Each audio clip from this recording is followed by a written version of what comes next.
Tratamos, nesse trecho, a imperiosidade da participação dos bons na organização da sociedade em bases de justiça e amor.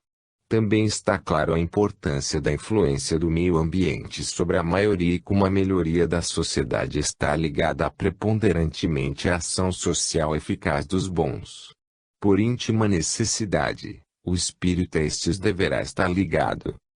Porém, como arguto pensador, indagou Allan Kardec, por que, no mundo, tão humilde, a influência dos maus sobrepuja a dos bons? A resposta foi precisa e franca. Por fraqueza destes. Os maus são intrigantes e audaciosos, os bons são tímidos.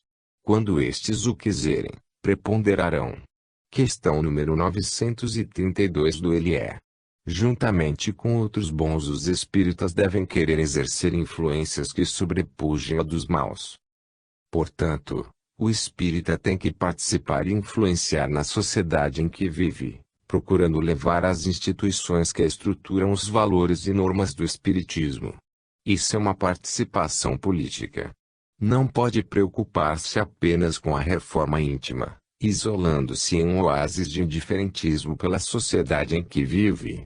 É verdade que essa ação política conflitará com os interesses dos egoístas e orgulhosos, individualmente ou em grupos. Assim, essa ação política deve objetivar o bem comum. Aqueles que pretendem o bem não podem se omitir e essa participação liga-se profundamente com a caridade, pois amar é querer o bem. Destarte, a expressão política do amor é querer fazer o bem para todos. A participação do espírita, inclusive do jovem, no processo político, social, cultural e econômico deve ser consciente e responsável, tendo como diretriz os princípios e normas contidas em O Livro dos Espíritos.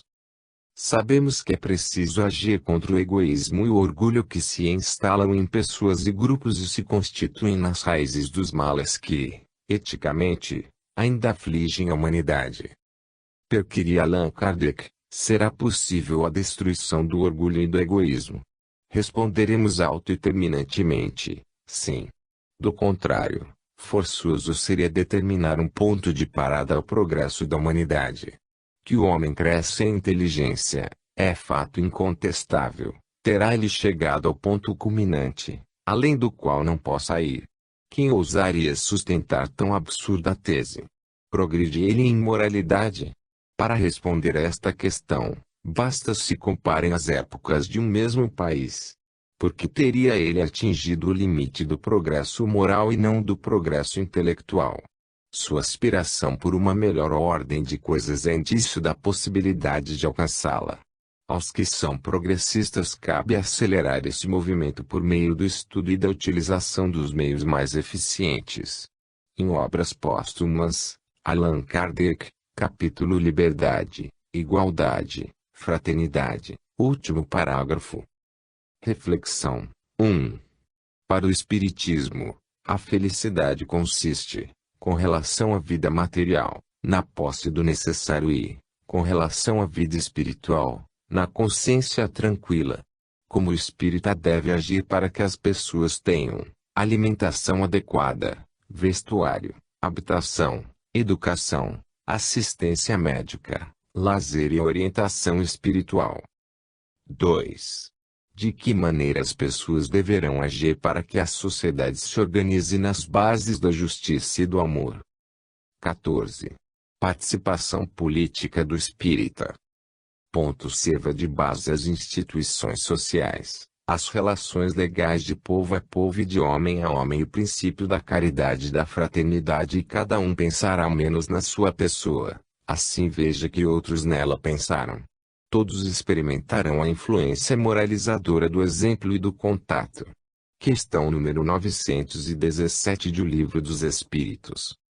Desta análise sintética dos princípios e fundamentos do Espiritismo, com base no Livro dos Espíritos, e suas correlações com a filosofia, sociologia e política e a visão de que o homem no mundo é um ser social e consequentemente um ser político, concluímos. 1. Como espírita não deve atuar na política. 1.1. levar a política partidária para dentro do centro, das entidades ou do movimento espírita. 1.2. Utilizar-se de médiuns e dirigentes espíritas para apoiar políticos partidários candidatos a cargos eletivos aos poderes executivos e legislativo. 1.3.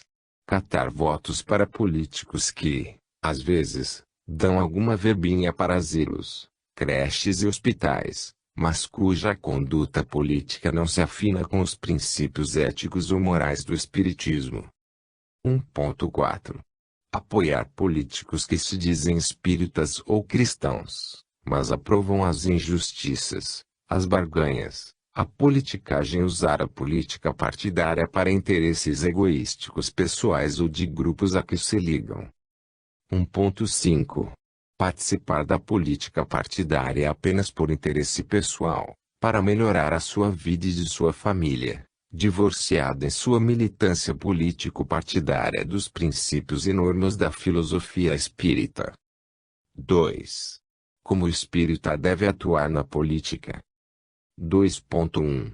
O espírita pode e deve estudar e reflexionar sobre os princípios político-filosóficos espíritas no centro espírita, pois eles estão contidos em O Livro dos Espíritos, parte 3ª, das Leis Morais. 2.2. Através da análise, do estudo e da reflexão das normas e princípios acima referidos, o espírita deve identificar o egoísmo, o orgulho e a injustiça nas instituições humanas, denunciando-as e agindo para que elas desapareçam da sociedade humana. 2.3. Confrontar os fundamentos morais e objetivos do espiritismo com os fundamentos morais e objetivos dos partidos políticos, verificando de forma coerente qual ou quais deve apoiar e até mesmo participar como membro atuante, se tiver vocação para tal. 2.4. Participar de organizações e movimentos que propugnem pela justiça, pelo amor, pelo progresso intelectual, moral e físico das pessoas.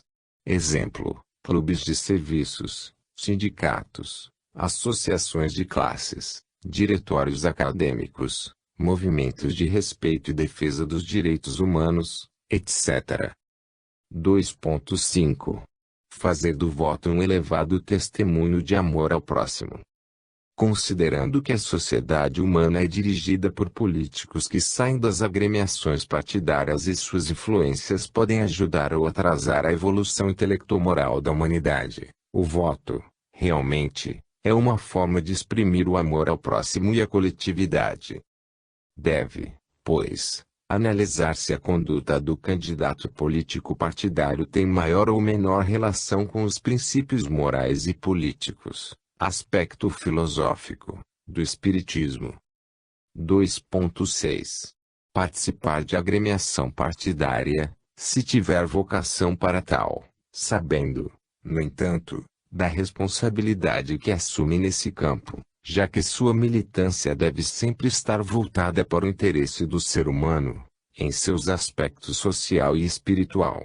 Para isso, sua ação política deverá estar em harmonia com os valores éticos, morais, do espiritismo que, em última análise, são fundamentalmente os mesmos do cristianismo. 2.7. Participar conscientemente da ação política na sociedade, sem relegar o estudo e a reflexão do espiritismo a plano secundário. Pelo contrário, o estudo e a reflexão dos temas espíritas deverão levá-lo à permanente participação, objetivando a aplicação concreta do amor e da justiça ao ser humano, seja individual ou coletivamente. Reflexão 1.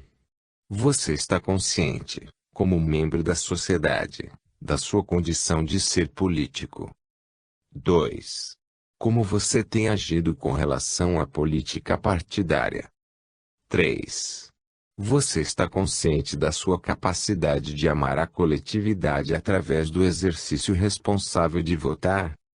Fim.